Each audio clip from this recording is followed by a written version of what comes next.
Hello student, I am Nidhi Dwivedi, your social history teacher. Welcome to genius public inter college Jhalwa Allahabad. बेटा मैं आप लोगों की social study teacher Nidhi Dwivedi आपका genius public inter college में स्वागत है। Today we will study lesson 4 the first cities. बेटा आज हम लोग किसका अध्ययन करेंगे? The first cities. क्लास 6 का जो लेसन 4 है द फर्स्ट सिटीज़, उसका अध्ययन हम करेंगे। Okay, meaning of civilization.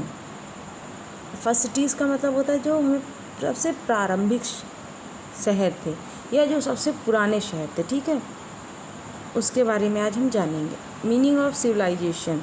अब सिविलाइजेशन का क्या मतलब है, क्या अर्थ है? सिविलाइजेशन का मतलब होता है सभ्यता, ठीक है, और सभ्यता का उदय कब होता है? जब हम लोग एक स्थान पर रहते हैं, ठीक है। Earlier humans began to live a settled life when they transitioned from hunting gathering to farming. Once early humans decided to live in one place, they also started living in a group, thus making the beginning of civilization. जो प्रारंभिक काल के मनुष्य थे, जब उन्होंने जो शिकार करते थे, जो एक जगह से दूसरी जगह टहलते रहते थे, वो किससे ट्रांसफ़र हो गए? उससे ट्रांसफ़र होकर उन्होंने क्या फार्मिंग शुरू कर दी। हाँ, और डिसाइड किया कि अब हम एक जगह रहेंगे, एक स्थान पर निवास करेंगे, एक सेटल लाइफ जिएंगे। तो क्या हुआ, धीरे धीरे जब यही से अब ग्रुप में रहेंगे, एक ग्रुप में रहेंगे, एक स्थान पर निवास करके रहेंगे और खेती करेंगे, तो यहाँ से क्या किस चीज़ का शुरुआत हुआ? बिगनिंग ऑफ सिविलाइजेशन, सभ्यता का उदय हुआ, ठीक है।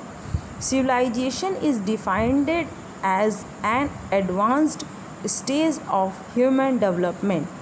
Civilization डिफाइन करती है, हाँ, कि जब मनुष्य डेवलपमेंट करना शुरू करता है तभी सिविलाइजेशन का उदय होता है। हाँ, जब where humans as a community achieve the highest level of organization socially, culturally and politically.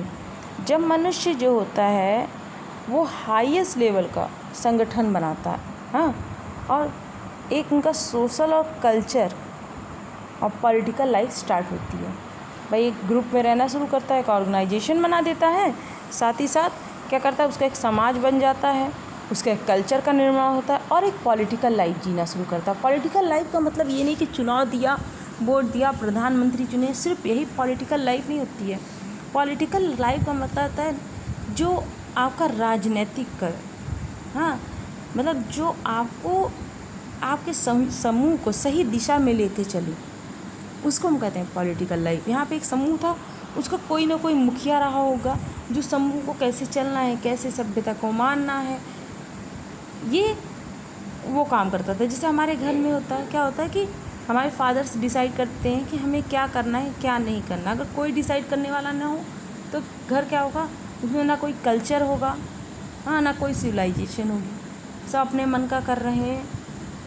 तो जब सिविलाइजेशन शुरुआत होती है, सिविलाइजेशन का मतलब भी हो जाता है कि ऑर्गेनाइजेशन एक संगठन बन चुका है, सोशली एक समाज, कल्चरली एंड पॉलिटिकली, मतलब राजनीतिक रूप से, सामाजिक रूप से और सांस्कृतिक रूप से डेवलपमेंट होना शुरू हो गया, ठीक है।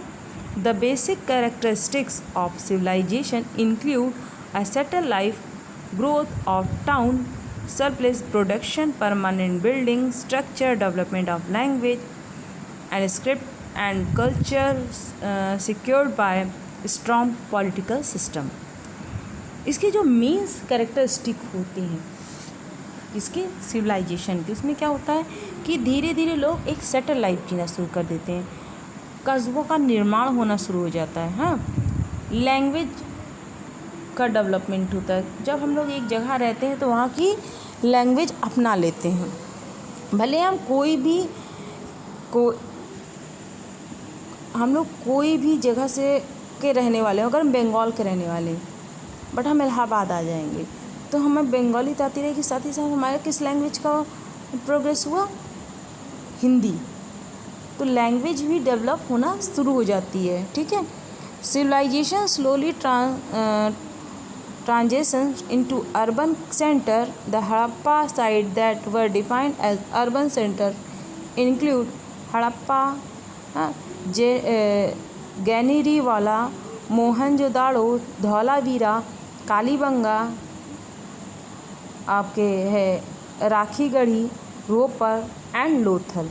जब धीरे धीरे क्या हुआ, अर्बन सेंटर्स मतलब शहरी केंद्रों का निर्माण हुआ। हड़प्पा साइट का मतलब हड़प्पा एक जगह सीमित नहीं है, उससे मिलते जुलते जो भी चीज़ें हमें, चाहे शहर हो चाहे ईंटें हों, वो सब हड़प्पा से जोड़े जाते हैं। हड़प्पा से मिलते जुलते और भी, जैसे हड़प्पा है, हाँ, गैनरीवाला है, गैनरीवाला हड़प्पा आपका इस समय प्रेजेंट टाइम में पाकिस्तान में, गैनरीवाला भी आपका पाकिस्तान में है। मोहनजोदाड़ो ये भी आपका पाकिस्तान में। धौलावीरा, ये आपका धौलावीरा कहाँ है, इस समय प्रेजेंट टाइम में धौलावीरा आपका गुजरात में, ठीक है। कालीबंगा आपका पंजाब में है, पंजाब के हनुमानगढ़ में है। राखीगढ़ी कहाँ पर है, राखीगढ़ी भी आपके इधर पंजाब गुजरात के बीच में है। रोपर आपका गुजरात में है। लोथल आपका कहाँ पर है, मैप में देखिएगा, लोथल आपका गुजरात में है, ठीक है। धौलावीरा गुजरात में है, लोपल आपका गुजरात में है, ठीक है। और आपका अभी बताया था मैंने, कौन सा था, राखीगढ़ी, ये आपका धौलावीरा आपका पंजाब में, सॉरी धौलावीरा पंजाब में है, हाँ पंजाब नहीं गुजरात में, सॉरी गुजरात में है। कालीबंगा आपका पंजाब में है। राखीगढ़ी आपका गुजरात में है, इसको आज राखीगढ़ी को आज आप वो कहते हैं रामनगर कुछ कहते हैं ऐसे। लोथल आपका रोपर आपका पंजाब में है। लोथल आपका जो है वो भी गुजरात में है, ठीक है। अब हम आते हैं नेक्स्ट पेज पे। The Indus valley civilization first appeared in north-western part of Indian subcontinent around 3000. The large culture zone that has been identified, the Indus Valley civilization, spread across present day Pakistan and India. देखिए बेटा, जो हम लोगों की जो civilisation का उदय हुआ था, जिसको हम कहते हैं इंदूज़ वैली, इंदू से ही हिंदू बना, ठीक है। ये 3000 वर्ष लगभग पुराना है, आसपास का है। और ये इस समय प्रेजेंट टाइम में पाकिस्तान और भारत के मध्य फैला हुआ है। The first two site excavated in the Indus Valley civilization, Harappa and Mohenjo-daro. Now in the present day Pakistan, since Harappa was one of the first site to be excavated in Indus Valley, civilization is also known as the Harappan civilization. देखिए उस समय दो main site मिले, एक हड़प्पा एक मोहनजोदाड़ो। आपको शायद नहीं मालूम होगा कि जब इनकी खुदाई की गई तो हड़प्पा तो शहरों का बहुत बड़ा शहर मिला, ठीक है, पक्की ईंटों का बना हुआ। और मोहनजोदाड़ो में कंकाल बहुत ज़्यादा मिले। बहुत ज़्यादा कंकाल मिलने के कारण इसका नाम मोहनजोदाड़ो का मतलब हुआ मृतकों का टीला, क्योंकि यहाँ बहुत ज़्यादा काफ़ी मात्रा में मनुष्य के कंकाल मिले, जिसके कारण इसको मोहनजोदाड़ो कहा गया। और ये जो सिविलाइजेशन है ये इंदूज़ वैली के बीच में फैला है। इंदूज़ वैली आपका ये क्या कहते हैं, दिखाई दे रहा है जहाँ ग्रीन कलर है, इधर इंडिया से शुरू होता है पाकिस्तान तक जाता है, ओके, इंदूज़ वैली सिविलाइजेशन। उसके बाद the extent of Indus valley civilisation include most of province of Punjab both India and Pakistan. देखिए पंजाब पाकिस्तान में भी है, पंजाब इंडिया में भी है, ठीक है। जो पंजाब का जो कुछ पार्ट जो पाकिस्तान में पड़ा है उसको भी पंजाबी वहाँ के लोग कहते हैं। तो जो हमारे जो सभ्यता है उसका कुछ भाग कहाँ चला गया, पाकिस्तान में चला गया। पाकिस्तान का जो पंजाब है, और कुछ हमारा इंडिया में है, ठीक है। The part of western Uttar Pradesh, Haryana, north Rajasthan, Sindh Pakistan, major portion of Gujarat, north eastern southern Baluchistan. उस समय क्या था, मैंने बताया जैसे पाकिस्तान हुआ, हरियाणा हुआ, पंजाब हुआ, ठीक है। गुजरात में तो बहुत ज़्यादा सिविलाइजेशन मिली हैं। अभी आपको देखिए, आप लोग इसको देखेंगे ये, ठीक है, धौलावीरा है, हाँ, लोथल है, तो ये सब है। और रोपड़ है, कालीबंगा है, ये कहाँ मिला है, पंजाब मिला है, ठीक है। उसके अलावा आपके कुछ बलूचिस्तान जो पाकिस्तान में, वहाँ भी मिला है। There are more than 1000 site that belong to the Indus valley civilisation. Many valley site there are now part of present-day Pakistan, included the first two sites to be discovered, Harappa and Mohenjo-daro. In India, the Indus Valley site include, among many other, Lothal, Dhaulavira, Kalibanga, Ropar, Banawali, Kot, Diji and चांदहुदारो, ठीक है। अब उस समय जो हमारे जो main 2 शहर मिले हैं, हाँ, जो इस समय पाकिस्तान में है, मोहनजोदाड़ो और हड़प्पा, ये मेन थे। और इन्हीं से मिलती, और ये इंदुज़ वैली सिविलाइजेशन में थे, इसलिए इसको सिंधु सभ्यता भी कहते हैं, ठीक है। सिंधु सभ्यता का मतलब ये नहीं कि आप एक छोटी सी सभ्यता को आप सिंधु सभ्यता, उससे मिलती जुलती इंडिया में जितनी सभ्यता मिलेगी उसको सिंधु सभ्यता ही कहा जाएगी, या उतने वर्ष जो पुरानी है, ठीक है। The Indus script is yet to be deciphered. Therefore, the sources to reconstruct the history of this period are limited. Archaeological sources, once historians are successful in deciphering the Indus. बेटा उस समय जो हमारे लिखित साक्ष्य बहुत कम मिले हैं, ठीक है, लिखित साक्ष्य बहुत कम मिले हैं। ज़्यादातर हम लोगों की क्या, कॉइन्स, इमारतें, हाँ, चित्र, इसके थ्रू हम लोग हिस्ट्री के जो सोर्सेज मिले, इसके द्वारा हम इन सिविलाइजेशन के बारे में बता पा रहे हैं, ठीक है। नेक्स्ट आते हैं, the script will be able learn more about the great civilisation feature of Indus valley. अब इंदुज़ वैली की क्या फीचर्स थे उसके बारे में पढ़ेंगे। The feature of Indus valley civilisation were way ahead of their time. Archaeology sources suggest that the Indus valley people led an advantage culture life. It was urban civilisation. Historian and archaeologist have observe the following feature in Indus valley civilisation. उस समय जो खोज करता थे उन्होंने क्या बताया कि जो सिंधु सभ्यता थी बहुत ज़्यादा डेवलप सभ्यता थी, ठीक है बेटा, क्योंकि चौड़ी चौड़ी रोडें मिली हैं, ईंटों के बने मकान मिले, 3000 वर्ष पुरानी बात कर रहे हैं, तब पक्के ईंटों के मकान मिले हैं। तो इसको बहुत ज़्यादा एडवांस्ड सिविलाइजेशन माना गया, आधुनिक, मतलब सारी चीज़ें उस समय यहाँ पे मौजूद थी जो उस समय के लोगों के पास होनी चाहिए थी। आर्कियोलॉजिस्ट भी ने ऑब्ज़र्व किया है, महसूस किया कि इंदुज़ वैली सिविलाइजेशन बहुत ज़्यादा उस समय डेवलप थी। The highly develop sense town planning and a well developed range system, red and black pottery with animal, bird, plant and other geometric design, a large number of seals used, baked and sun-dried mud bricks in construction, practice of burying the dead, the presence of a well-developed region।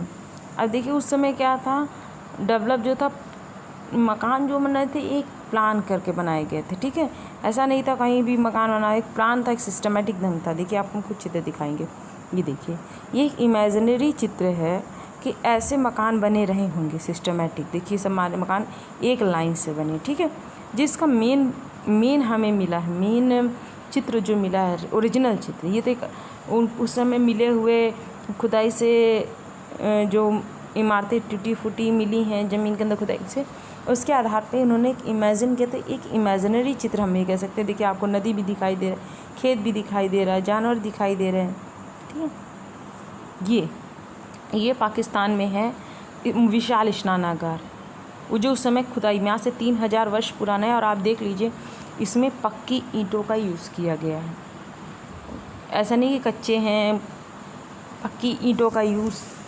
ये जो आपका main स्नानागार है, इसमें क्या है, स्नानागार का होने के साथ साथ इसमें बीच में देखिए सीढ़ियाँ आती हुई, जो आपको जो चारों तरफ से घिरा हुआ है, बीच में सीढ़ी आने की व्यवस्था है। साइड में आपको देख रहा है, जहाँ एक आदमी दिख रहा है, देखिए साइड में ये रूम्स होते थे जहाँ पे महिलाएं कपड़े चेंज करती थीं। और जैसे उन्होंने कहा ब्रिक्स, पके हुए, हाँ, ब्रिक का प्रयोग हुआ था, ईंटों का प्रयोग हुआ था। आप देखिए यहाँ पे ईंटों का प्रयोग हुआ आज से 3000 वर्ष पहले। ये तो टूटी हुई हालत में मिला, सही हालत में मिलता तो पता चलता कि कैसे था। ये देखिए, और देखिए ये ऐसे है, देखिए स्नानागार है, ठीक है, और इसमें सीढ़ियाँ हैं, रूम्स बने हुए टूट चुके हैं रूम, साइड में देखिए रूम्स जैसे दिख रहे हैं, ठीक है। ये आपके जो उस समय की रोडें थी, ये भी एक इमेजिनरी है, ठीक है, ओरिजिनल नहीं है, इमेजिनरी कि क्योंकि ईंटें मिले तो लोगों को मानना था कि ऐसे मकान बने हुआ करते थे। लकड़ियों का भी प्रयोग होता था दरवाज़ों के लिए। हाँ, ये देखिए इमेजिनरी है कि नदी का किनारा आ रहा होगा, लोग ऐसे निवास करते रहे होंगे, ऐसे अपना लाइफस्टाइल जीते रहे होंगे। ये आपका एक इमेजिनरी है, okay. Town planning is one of the most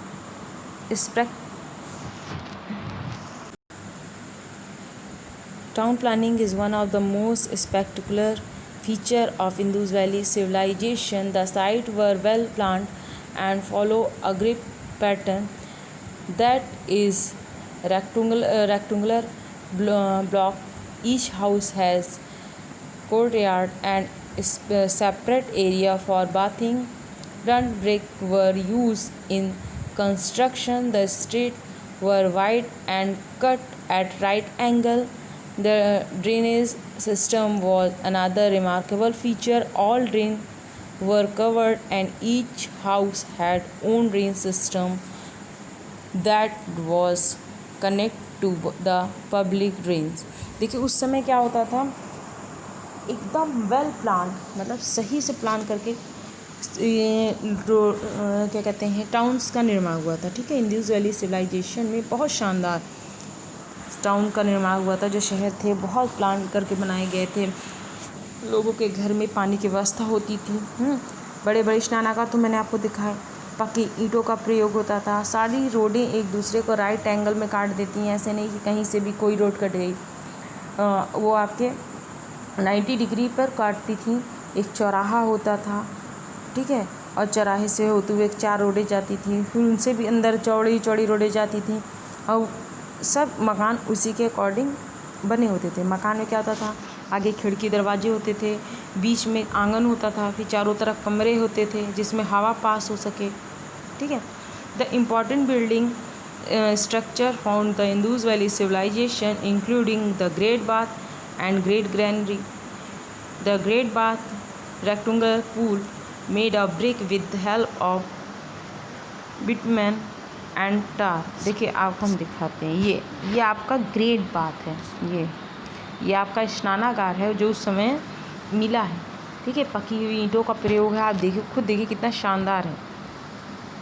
उस समय आज से 3000 वर्ष लोग कैसे ही पकाते रहेंगे, कैसे बनाते रहेंगे, उनको कैसे समझ में आया कि हाँ एक बाथ टब, जिसको हम ग्रेट बाथ, महान स्नानागार, या आज के समय में स्विमिंग पूल जिसको कहते हैं, उसका यूज़ करते थे। हाँ, और देखिए रेक्टेंगुलर शेप में है ये, साइड में लंबाई इसकी देखिए ज़्यादा है, चौड़ाई कम है। हाँ, और साथ ही साथ क्या है, इसमें सीढ़ियाँ बनी हुई हैं, आपके दो तरफ से सीढ़ियाँ बनी हैं उतरने के लिए, ताकि पूल में जाया जा सके। उसके बाद साइड में देखिए टूटे हुए हैं, बट रूम है जहाँ पर सेपरेट रूम होते थे, किसके लिए, औरतों के कपड़े चेंज करने के लिए। और ये जो बाथ टब आपको दिख रहा है, ग्रेट बाथ टब, मतलब होता है यहाँ पे मतलब बहुत ज़्यादा लोग स्नान करते थे। जब कोई फंक्शन ऑर्गेनाइज कराया जाता था, जैसे कोई त्यौहार है, किसी के यहाँ शादी है, तो इसलिए इसका यूज़ किया जाता था। उसके अलावा अन्नागार भी मिला है, ठीक है। अन्नागार क्या है, उसमें वहाँ पर अनाज रखने के लिए बनाया गया था। इसमें तो नहीं है। विशाल अन्नागार थे जहाँ पर लोग अन्न रखने का व्यवस्था करते थे। The store of surplus grain in Dooj valley build large granaries. The excavation at the Mohenjo-daro Harappa Rakhi-Gadi revolved massive buildings that were used to store food grain and other observation made, but the granaries is their proximity to river bank. The granaries may have been built near river banks so food grain could be transported. The granary excavated at Harappa had also series of cultural platforms that may have been used threshing grain. देखिए उस समय क्या होता था, बड़े बड़े विशाल अन्नागार होते थे, लोग वहाँ पे अपना अनाज को रख देते थे। हाँ, और जैसे अभी भी गांव में क्या है, शादी के समय लोग कुछ अनाज का पार्ट, जिसे पैसे नहीं दे सकते, फाइनेंशियली सपोर्ट नहीं कर सकते हैं, तो अनाज देते हैं। इतने किलो या इतने धरा या इतने बोरे अनाज देंगे, और जब उनके घर में किसी की शादी पड़ेगी तो जिनको उन्होंने दिया है उनको रिटर्न करके देंगे। इससे क्या होता है, बोझ नहीं पड़ता है, किसी एक व्यक्ति के ऊपर बर्डन नहीं पड़ता है। आज उसने दिया, फिर नेक्स्ट टाइम किसी और में दिया। अगर उसने 4-5 लोगों को दिया है तो उसको रिटर्न में 4-5 लोगों का मिल जाएगा। अगर 4-5 बोरे दिए तो 4-5 बोरे उसको अनाज मिल जाएंगे। तो इससे क्या होता है, उसके ऊपर बर्डन कम पड़ता है। उस समय यही होता था, जो विशाल अन्नागार होते थे उसमें लोग अनाज रखते थे सेव करके, और किसी फंक्शन हुआ इसके लिए भी देते थे। ठीक है, अब हम नेक्स्ट पार्ट बाद में आपको पढ़ेंगे, आपको बाद में इसके आगे का हम बताएंगे। ओके बेटा।